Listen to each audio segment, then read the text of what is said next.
But if you're zoned properly, if you're a bed and breakfast, you can list on all those platforms. You can basically do whatever you want. And it's awesome too, because now you're talking about a commercial property. So you get to base value off of net operating income. You've got stronger levers to increase the value. And it's the best of both worlds. Your network is your net worth. Come listen to some of the most successful people I know share invaluable knowledge, stories, and advice in real estate, business, and beyond. This is Weiss Advice. Whether you want to take your business or personal life to the next level, look no further.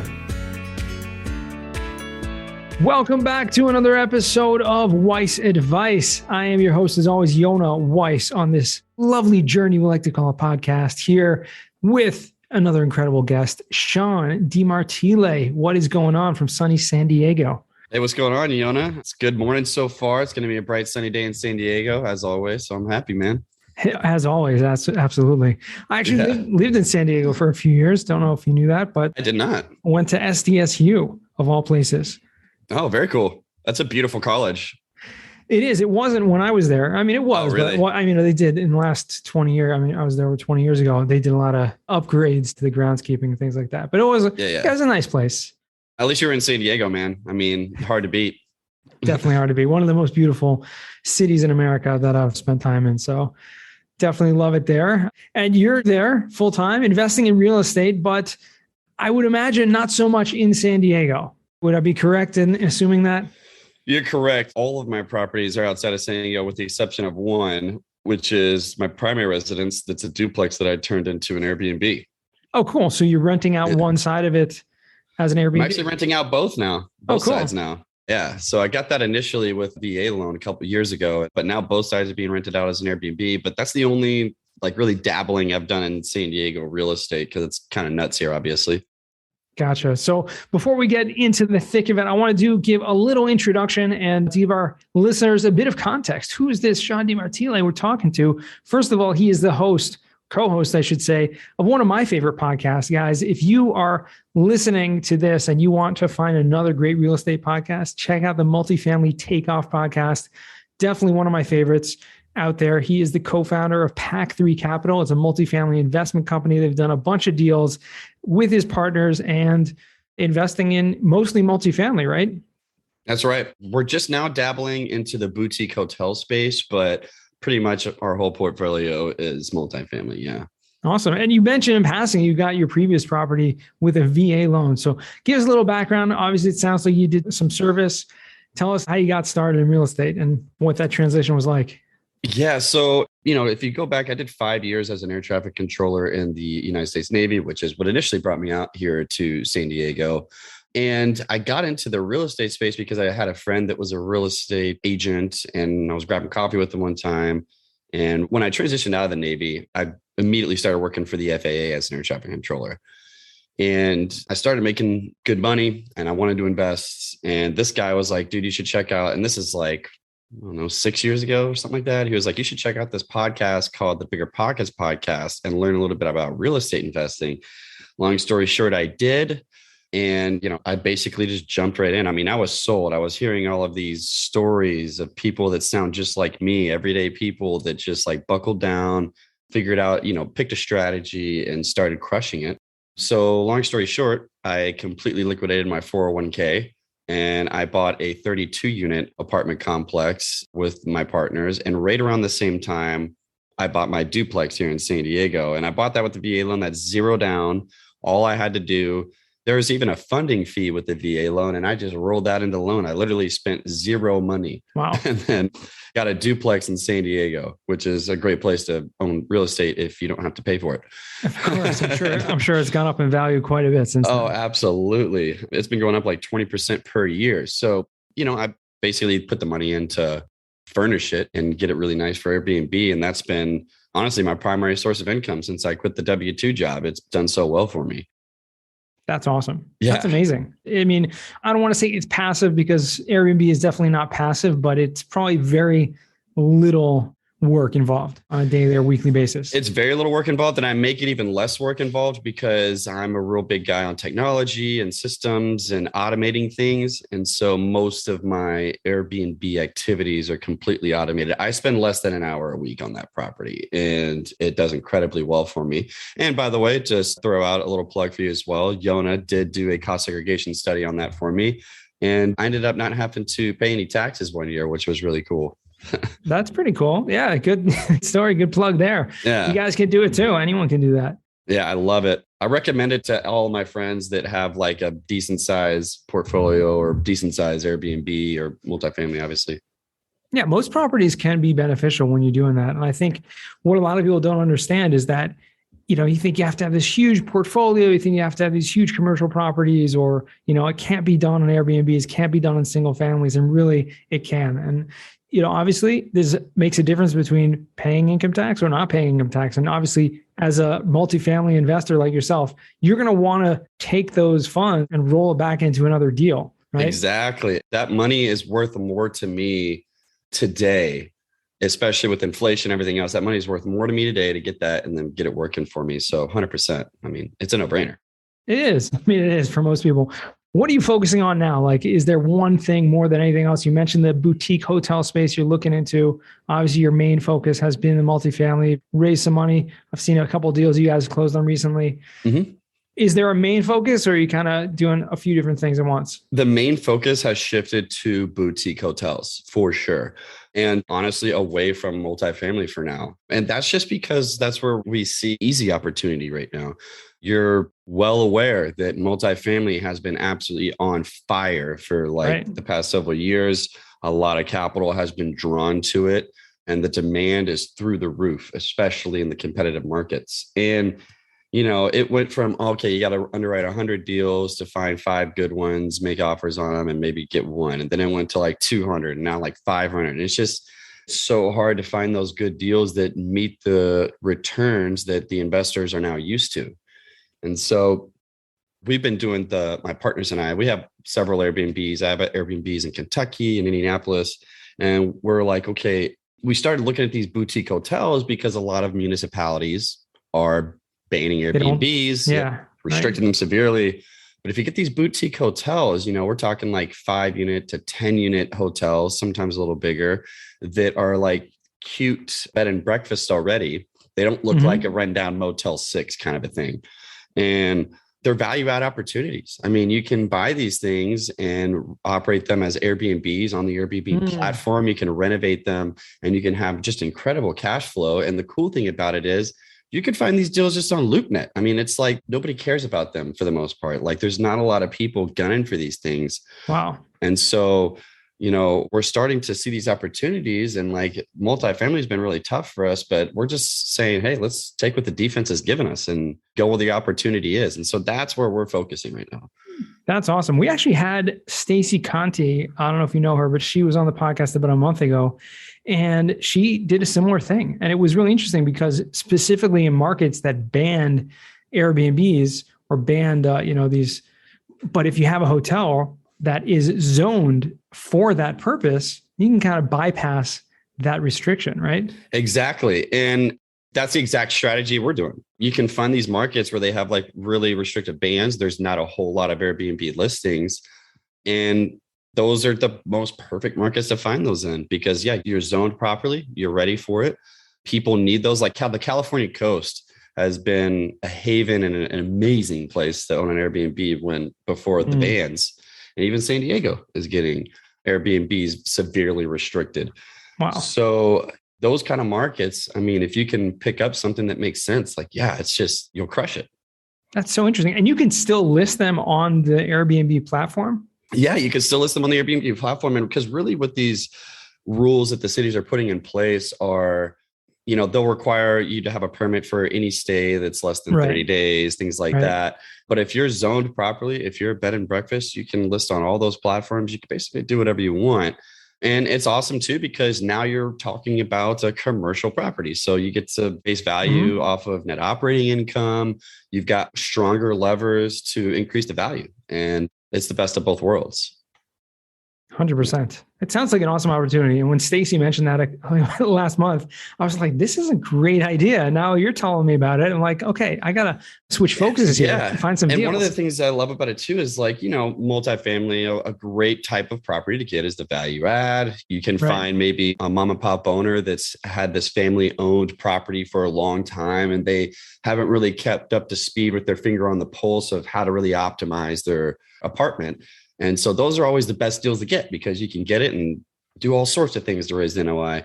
The same thing with these boutique hotels. I mean, we're purchasing one right now in Northern California, and it's a 10 unit right on the beach. And this guy's owned it since 2003. It's been his only investment in real estate. And he doesn't even have any idea really how to run it. Literally at dinner, he wanted to get dinner with us, told us what their average occupancy was. And he says, I don't even know if that's good. And so you could find these kinds of operators that aren't really, taking it super seriously. They don't really understand the business side of it. They just have a website where people can go, book on the website without putting it on Airbnb and things like that. So there's just so much value add you can find. That's so cool. That is awesome. It's amazing how you kind of stumbled upon this because, being focused on multifamily for a long time, obviously you said you had some Airbnbs. So that was a little bit of focus. I'm sure you saw the value and the cash flow that was coming from those properties. But I mean, were your partners interested in this before, or they were like hesitant because they're like, well, no, we're multifamily guys. This is what we should be doing. No, we were all sort of jumped on it. Like once the idea clicked, we have one guy, I don't know if you know, a Dave Acosta that, and him and his wife got a property in North Carolina on the beach. And that was one of the things that I really was the catalyst because we're like, okay, wait a second. We were talking to him like, this doesn't sound like a great idea because we've been doing these Airbnbs and city after city is banning them. And then once San Diego announced their, new restrictive laws that aren't outright banning them, but making them super strict, that's when we started talking about it more. And then it didn't take long to start underwriting a couple of properties and realizing the kind of value that was there. But it's really just the best of both worlds, man. And that security is something that I'm looking for now because when I quit my W-2 job, the short-term rentals have been my main source of supporting my everyday life. Because as you know, when you've got, these big multifamily properties, you really make the money at the end. The big pop when you sell it, you'll get some decent cash flow, but it's not like anything that's going to make you super wealthy just off of cash flow alone. But these short-term rentals are kind of the reverse. They're very heavy cash flow and you can support a lifestyle with not as many of them. And so with the Airbnb laws constantly changing, that can make me nervous. But if I've got these boutique hotels that I know are a safe place for me to rely on that cash flow, it makes me feel a little bit better about it. 100%. Are you running these as investments like syndications as well, bringing in investors? Yeah. So interesting. We've been actually doing some creative ways of acquiring them. So take, for example, this Northern California property. We got 70% seller finance, and then the rest of the capital we needed for renovations and for the remaining 30%, we found a one check investor as like a debt investor. Oh, interesting. So to speak. So that was a kind of unique setup, but we will be syndicating more of them, subsequent ones. We're actually looking at a place right now in Washington State in wine country in an area where Airbnbs are completely banned, which I love. And it's really close to the wineries, has a little wedding venue on it. And that one, I think we will syndicate if we acquire it. So yeah, I mean, we're setting them up in very similar ways. Syndications, setting it up just like we would a multifamily. That's so interesting. I'm curious to, from the consumer standpoint, when people who are used to traveling and they're looking for places to get away and looking for Airbnbs, and then all of a sudden there come these government bans, and I'm sure there are people still doing it, and going to put up with the fines or whatever, just as their business model. People always do that. But, people are pulling back. I mean, from a consumer standpoint, are people just not even... I would think people would stop looking in those places for Airbnbs to rent if they know that there's going to be bans placed upon them. I think that's a good question. But, honestly, I think that most of the consumers, they have no idea where the bans are or really follow that. And looking pretty much a good place to get away. Exactly. And pretty much like you said, I mean, virtually any place you go try to look, you're still going to find some Airbnbs, some short-term rentals. I think that cities are still trying to figure out the best way to really regulate it because they're putting in these regulations, but it's a tough thing to monitor. And really the only way, in my opinion, that you're going to be able to is if you get Airbnb on board and you have them, verifying your license and, or, using software to figure that out, which I think is coming. San Diego with their regulations, that's something that I believe is going to be happening. But, and from the consumer standpoint, even when it comes to the boutique hotel spot, I mean, really with Airbnbs, you're looking for a unique stay. Most people are looking for something bigger and better than a hotel. Yeah. The cool thing about these bed and breakfasts and boutique hotels is they typically, the ones we're looking at, have kitchens or at least a small kitchen and stuff. They still are accomplishing what people are looking for in the sense of more than just 2 queen beds with a TV in a hotel room. It's still more than that.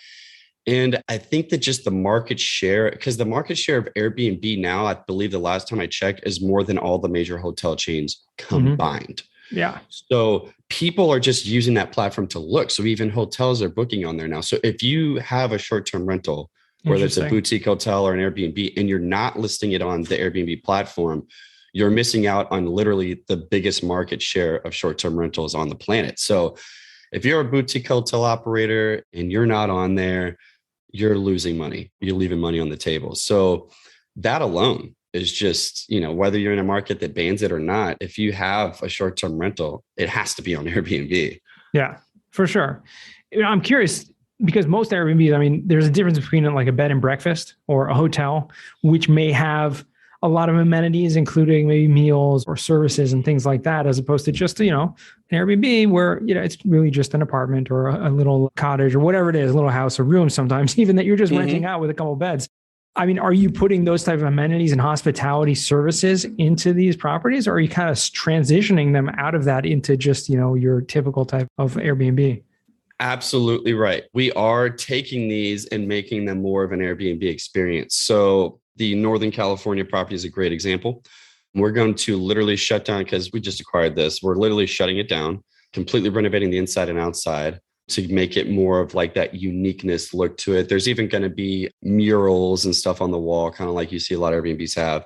The outdoor area is going to be decked out with fire pits and all kinds of cool furniture, 2 hot tubs, shipping container pool with a window looking out to the ocean. So it's going to have a lot of these cool little things that people are getting used to finding in Airbnbs. On the inside, there's even going to be like a Nintendo video game system with games, more unique little things that you're not finding in hotels. And we're completely converting all 10 units to self-check-in style, which Airbnb people are used to, right? You don't want to go get a key. You just want to completely self-check-in. So all the doors have their own entry with a keypad, lock, all that kind of stuff. So basically the only thing that makes it feel a little bit more like that bed and breakfast or boutique hotel is the fact that there's 10 units all in on one building, right? Which we can't get away from. But aside from that, we're trying to still provide that super cool Airbnb experience. Gotcha. And any like types of meal services on hospitality offering and those type of things, or is that you're pulling out of that also? So we're pulling out of that for this one, but it kind of depends on the property, because like there's this property in Washington that I was looking at that has a kitchen and bar area that's not being used. It already has the liquor license. That's just something that I haven't done yet. And I plan on trying to see if I could find, some type of a small bar, somebody that would be willing to lease that and operate it themselves, because that is something that I've never been in the restaurant industry or food and beverage industry. I would need somebody else to completely take over that. But another it's a different space, business. It's a whole different business and a really hard one. Yeah. But a whole nother space that's kind of connected to this that I'm super, super interested in is the venue portion that a lot of these big breakfasts have, specifically wedding venues, because as we all know, if anyone's ever heard of how expensive weddings are, that's something that people are very elastic with their spending. And just for the venue alone, people are willing to spend a pretty penny for just to have that venue for one night. Right. So this is also something that I like when I find these little bed and breakfasts that have that, because I want to get in that part of the business too. Yeah, sure. And people can turn it into a whole experience. You bring a whole group and rent out the whole place. I'm happy to connect you with Josh McCallan, who is great in that space. He had him on the podcast a while back as well. Oh, really? He's got a couple venues like that, great in the hospitality space. and, wedding venues and things like that. Also, he's got a winery, so it's a similar type space. Yeah, it's really cool. And something that I realized is that a lot of these event places, specifically wedding venues, I mean, they're booked out for like 2 years, man. Like there is in most markets that I've kind of just dabbled in and called a lot of different venues and stuff. There seems to be enough demand in the market without sufficient supply to be able to support more of these places operating. Sure. So it makes sense to me. Absolutely. It's great when you find places like this and just your brain starts thinking, well, how can I run this? And how can I bring more revenue in? How can I, bring this to the market in a different kind of unique way? So that's awesome. Yeah. It's fun. It's honestly kind of fun. And the possibilities seem to be endless if you could just be a little bit creative and bring in, and I'm trying to also think of who, not how. Great book, by the way. I'm trying to think of who, not how. And with some of these, it's just like, hey, I don't know anything about weddings, but how about I just pay a wedding planner as a consultant to help me figure all this out? And that's what I'm going to do. Exactly. Yeah. And designers, and there's people out there who are just like great designers, interior designers and stuff like that have, great experience with designing, setting up these type of places. Yeah, exactly. And making them amazing and, making the pictures look like a magazine and all that kind of stuff. And finding those people and bringing them in to help you is how you can really, like, especially even in that wedding venue space. I mean, people are shopping with their eyes. If you've got a website that has an amazing wedding venue, you're going to draw them in. Absolutely. Simple as that. It sounds simple. let's yeah, right. Way harder. Let's see how this plays out, right? We'll see. Sounds exciting though. That's awesome. Well, Shawn, I want to transition now what we call the final four. It's a 4 questions I ask all my guests. First question, what's the worst job that you ever had? I would say the worst job I ever had, kind of funny, would be working washing dishes for Bob Evans restaurant in Louisville, Kentucky when I was in high school. That stunk. It's just like I was in this like square area with the dishes constantly coming in, soaking wet, running the dishwasher. Not a great job, but I did it, man. It paid for me buying shoes and gas in college or high school. I mean. That's what we all got to do sometimes, When you're that age, just find something to do. Doesn't sound like the one. Okay. Second question. What's a book you've read that's given you a paradigm shift? I'm going to say the same one that probably a lot of people say, and that's Rich Dad Poor Dad. I think that paradigm shift for me, reading that book, it just completely retrained my brain on how to think about money. And it really was such a big light bulb that went off in my head that I think that was basically a life changer, a paradigm shift for me in how I treat my money and make it work for me. 100%. Yeah, it's a game changer. That book, again, we've had many, many people on this show talk about this. And if you, listener, have not yet read it, check it out. What are you waiting for? Rich Dad Poor Dad. It's going to change the way you think. Guaranteed. Yeah, 100%. Get out there and buy it. It's on Amazon. Come on. Third question, what's a skill or talent that you would like to learn? I want to learn to speak other languages. Specifically, I want to learn how to speak Spanish. That's something that I told myself and committed. Once I quit my job, I'm going to join like a Spanish immersion program here in San Diego. I really want to start learning other languages. And now that I have more time, I'm going to dedicate myself to. Sure. And it's a skill and I want to learn it. Absolutely is. And in San Diego, it probably won't be too difficult. In fact, it'll probably be very beneficial to be able to speak Spanish. Yeah, I mean, there's plenty of places for me to practice around here. I have no excuse, man. I got to get it done. Yeah, or just drive 20 minutes to... Yeah, right? To the source. Exactly. Oh, man. No, I did well with speaking Spanish when I lived in San Diego, but I've since forgotten most of it. But that's all right. Yeah, it's a muscle, man. You got to practice. Exactly. Use it or lose it. Exactly. Well, the thing is, I immerse myself in other languages and I kind of... one goes in, another goes out. You just try when you're thinking in a different language and then you're trying to speak one and you're thinking a different one. It doesn't. What other languages have you studied? So I've immersed myself in living in Israel in Hebrew and in Yiddish, which it's a kind of a combination. Yiddish is like German and Hebrew kind of mix. So it's a kind of unique language, but speaking those fluently just kind of made me forget a lot of the Spanish that I knew. Yeah, of course. Anyways. Fourth and final question, Shawn. What does success mean to you? That's an easy one for me to answer. Success to me is time freedom. And I thought it was a certain amount of money at some point or something like that. But really, when I realized, especially after I quit my W-2, how much time I was spending away, just constantly working and grinding and working 6-day work weeks and all this stuff and how many things I was missing. And I realized that the true freedom was being able to do what I want with my time. And even though I'm still working on the real estate stuff, it's something that I want to do. It's something I enjoy doing. And the time freedom that's it. That's success. Life is opened up to me now to do whatever I want with it. And I'm not asking somebody else for permission. And that's it for me. That's awesome. And you found your focus. I mean, you found something that you love and that you enjoy doing. So, I mean, kudos to you. Thanks, man. Yeah. Same to you, brother. Yeah, absolutely. You got to love it. I mean, I'm still like exploring a lot of things, I still got a W-2, I'm the cost seg king, but that's a business, that's running, that's working. And even though I love it, I still got, there's a lot of other things I'd love to do also. So trying to figure out how to work all that in, but Airbnb is actually one of the things on my list. So that's something that I'm working on right now as well. So great speaking to people like you who have that experience and just being encouraged to do it. And I think it's going to push me a little further along. Let's do it, man. Get you a boutique hotel in Israel on the beach. Let's go. I bet that's expensive. Yeah, right.